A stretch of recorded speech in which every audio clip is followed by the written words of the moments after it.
wakati gani, wakati unanitaka nifanye nini, kwa kutumia akili.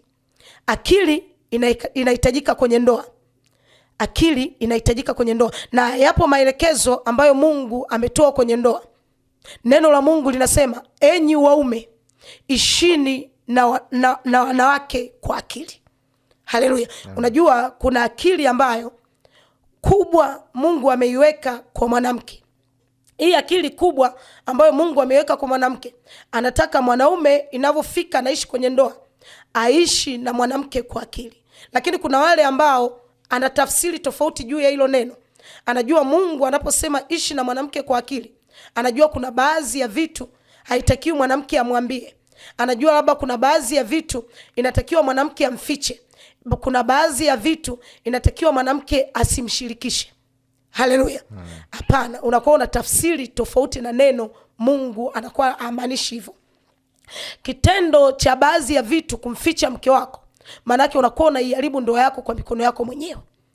Kitendo cha baadhi ya mambo kuto kumshirikisha mke wako, kuna baadhi ya vitu unakuwa unaharibu ndoa yako mwenyewe.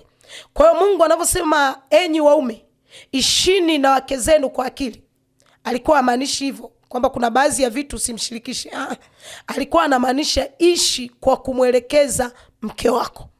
Unajua akili ya mwanamke jinsi Mungu alivyoiumba, mwanamke huwa anahitaji kuelewa. Haleluya. Anahitaji kuelewa.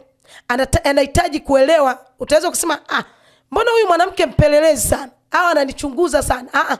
Ndivyo akili yake Mungu aliyompa. Huwa anahitaji kuelewa. Na ndio maana ukimwambia kwamba naenda sehemu fulani, atataka kujua unaenda kufanya nini. Atataka kujua utarudi saa ngapi, kwa sababu akili yake huwa inahitaji kuelewa. Haleluya. Juu pia ya matumizi ya fedha, unaweza ukachukua kiasi cha pesa, atahitaji kujua kiasi cha pesa kinaenda wapi, kiasi cha pesa kinatumikaje, kwa ajili ya nini. Haleluya. Hiyo ni akili ambayo Mungu ameiweka kwa mwanamke. Kwa hiyo anavyosema ishi na mwanamke kwa akili, manake ishi na mwanamke kwa kumwelekeza.